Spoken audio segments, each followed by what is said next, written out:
আপনারা জানেন যে আওয়ামী লীগকে নিষিদ্ধ করার জন্য একটা আন্দোলন হচ্ছিল শাহবাগ মোড়ে। সেই শাহবাগ মোড়ে আন্দোলনে যে এনসিপির নেতারা যখন জাতীয় সঙ্গীত গাইতে যান, তখন জামায়াত ইসলামী কর্মীরা যারা সেখানে ছিলেন তারা দুরধ্বনির মধ্য দিয়ে জাতীয় সঙ্গীত বন্ধ করে দেন। আমরা বলতে চাই যে যারা ৭১ বিরোধী, যারা ৭১-এর বিপরীতে ছিল, যারা বাংলাদেশটাকেই চায় নাই, তারা আসলে কখনোই জাতীয় সঙ্গীত থামানোর অধিকার রাখে না। এবং আজকে আমাদের এই যে প্রতিবাদ স্বরূপ জাতীয় সঙ্গীত গাওয়া হলো, সেটা আসলে তাদের জন্য অনেক বেশি অপমানজনক। এটিও যদি তাদের কাছে আসলে মানে মনে হয় যে কিছুই না, বা ওরা পরবর্তীতে আরও এরকম কোনো কার্যক্রম চালিয়ে যাবে, তাহলে আসলে তারা ভুল করবে।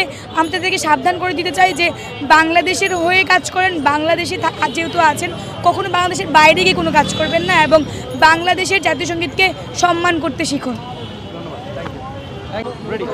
1971 সালের মাধ্যমে আমরা একটা দেশ পেয়েছি, একটা মানচিত্র পেয়েছি, একটা পতাকা পেয়েছি এবং একটা জাতীয় সঙ্গীত পেয়েছি।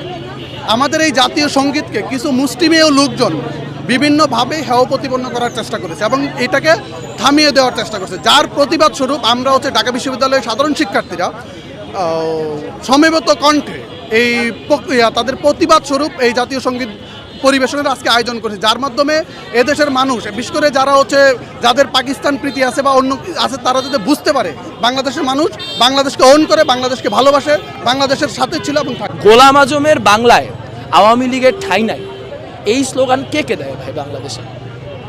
এই স্লোগান কি জামাত ইসলামী বাদে অন্য কোনো ইসলামিস্ট দলও দেয়? বলতে পারেন?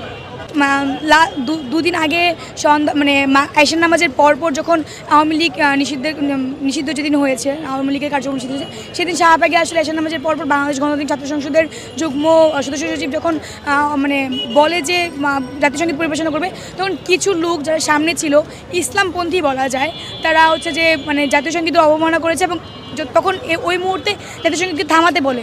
তারা আসলে কেন থামাতে বলবে? জাতীয় সঙ্গীত, সেখানে আমরা বাংলাদেশকে ভালোবাসি, জাতীয় সঙ্গীত আমাদের একটা প্রতীক, সেখানে আমরা অবশ্যই জাতীয় সঙ্গীত গাইতে পারি।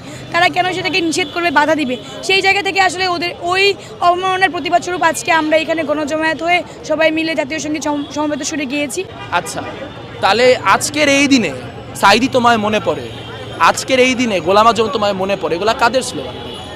কারা গত 54 বছর ধরে বাংলাদেশের যে জাতীয় সঙ্গীত, এই জাতীয় সঙ্গীতের বিরুদ্ধে বিষোদ্গার করে গেছে? কাদের নায়েবে আমিরের গোলাম আজমের ছেলে একটা মানুষ, তার প্রতি সেই সফট কর্নার দেখেই বলতেছি যে তিনি আয়নাঘরে ছিলেন। আয়নাঘর থেকে বের হয়ে তার প্রথম কথা মনে পড়ছে বাংলাদেশের জাতীয় সঙ্গীত বদলাইতে হবে।